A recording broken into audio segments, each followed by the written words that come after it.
Welcome to today's class. Today I'm going to talk about marriage.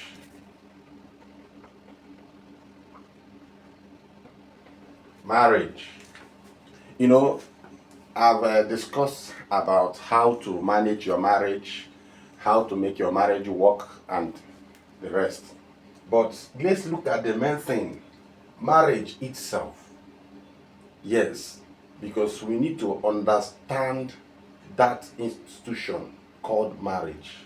So what is marriage? I know you have several opinions, different definition about marriage. You know, people say marriage does not have a formula. It's what works for you. Yes, I agree with that. But what is that marriage itself? Just like somebody now saying, what is a woman? You know, you can be able to define who a woman is, or who is a man. You can be able to define who a man is.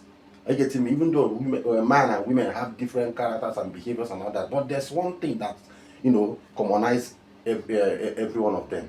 So let's look at the word marriage. What is marriage? In my own, I will give you two definitions that will help you to understand the concept of marriage. Number one, marriage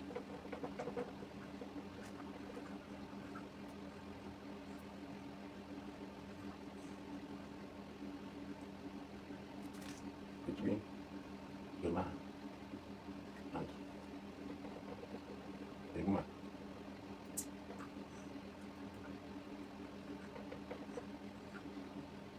Mutual interest to build together and build. Yes. Marriage is a union between a man and a woman with mutual interest to build together and to be built. What does that mean? You are coming together to build together. You are coming together to be built by each other. Yes, the marriage has to be about mutual common interest of the two parties. So you don't enter marriage with selfish interest. No, it must be common interest. If you don't have one common interest, then you don't understand marriage. If you don't have common interest, then you are not compatible.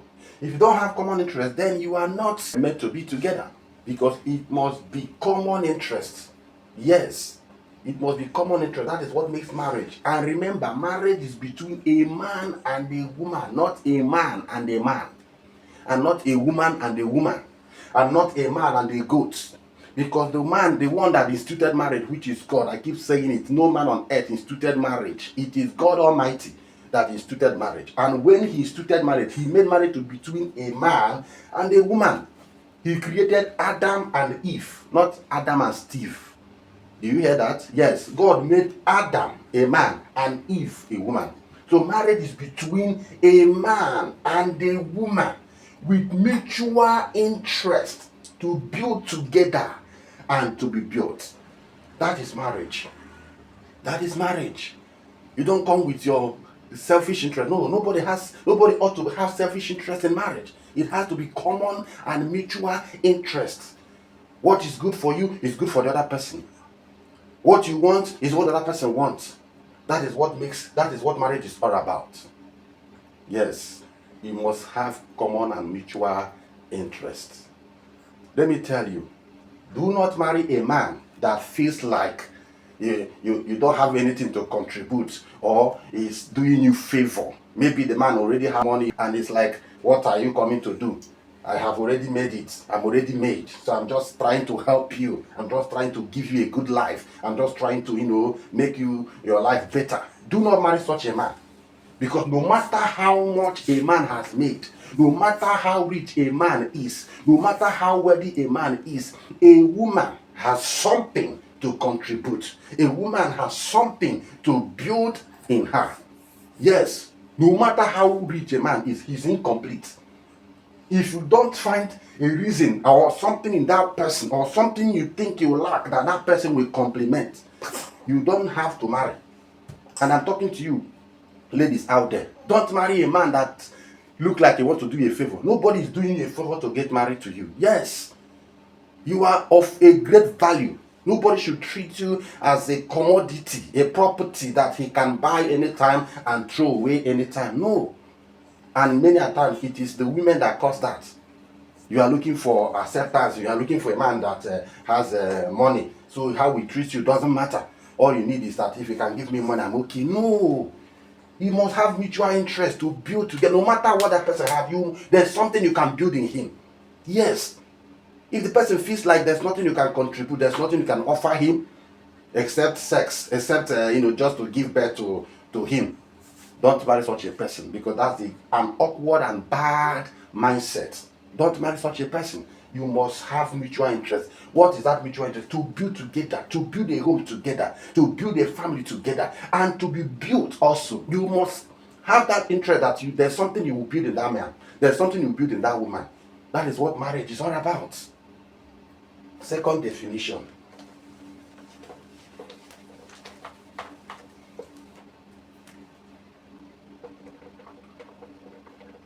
Marriage is a race between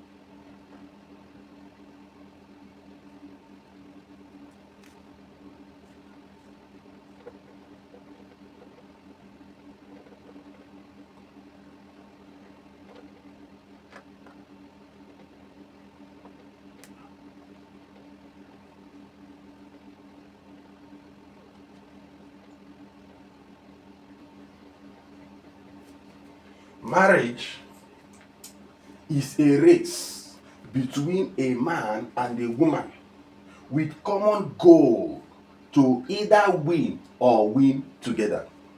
In marriage is a win-win. Yes, it's a win-win. That's why I use either win or win together. Nobody is winning at the expense of the other person. Nobody is a kind of I'm the one that got it right. I'm the one that made it happen. No, it must not be I. It must be we, us. In marriage, there's no I. In marriage, there's always we and us. Yes, that is the goal. In that race, you don't run to beat the other person. You don't run to win the other person. You don't run to shame the other person. You don't run to belittle the other person. You don't run to make that person feel less of themselves, or feel less of herself, or less of himself. No, you run because you want two of you to win together. It's not about I win. No, it is we win. If there's a flaw, it is our flaw. If there's a mistake, it's our mistake.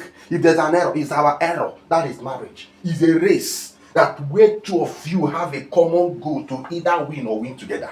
It's a together thing. It's not about I. It's not about you. It's not about me. It's about we. It's about us. That is marriage. That is marriage. So if you don't have this understanding or this conception, you might not really go into marriage and be fruitful. Fruitfulness is not about giving birth. It's in every ramification. So marriage is a race between a man and a woman with common goal to win together. You both of you is in it together. There's no I, there's no you, it's always us. So in marriage, you have the mentality of us or we. Cancel this mentality of I. Let I die. In marriage, I do not exist. I do not exist.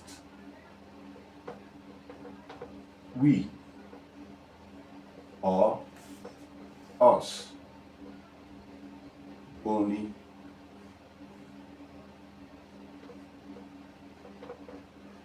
exist.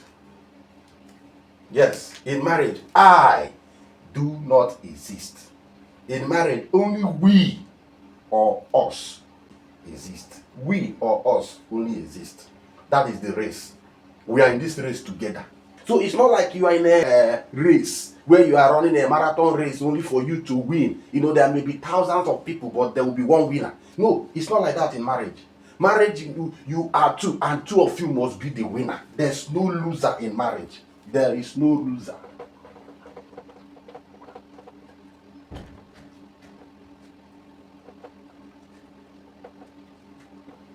There is no loser in marriage. If you understand marriage, you understand that there's no loser in marriage. Both of you are in it together. Nobody loses and nobody wins alone. All of us, both of us, either win or win. I don't want to use the word lose because I have a straight mindset, a mindset that always focuses in one direction. We talk about win or win. Yes, we only win. No matter whatever happens, we see it as a stepping stone to win. Yes, no matter the challenge, no matter the shake, if you're in this race together, you know you have a common goal to win. So whatever that troubles you, whatever that shakes you, whatever that challenge you, whatever that comes up along the race, along the line, you will not see that thing as an excuse. You rather see it as a stepping stone, as an ingredient to win. Because we don't lose. You both win. You both win. You both win. That is marriage. You are in this race together for a common goal. So I'm going to stop here for today. I believe with this little definition and explanation, you are able to understand the concept of marriage, what marriage is all about. I wish you good luck in your marriage. You will make it. See you in the next class.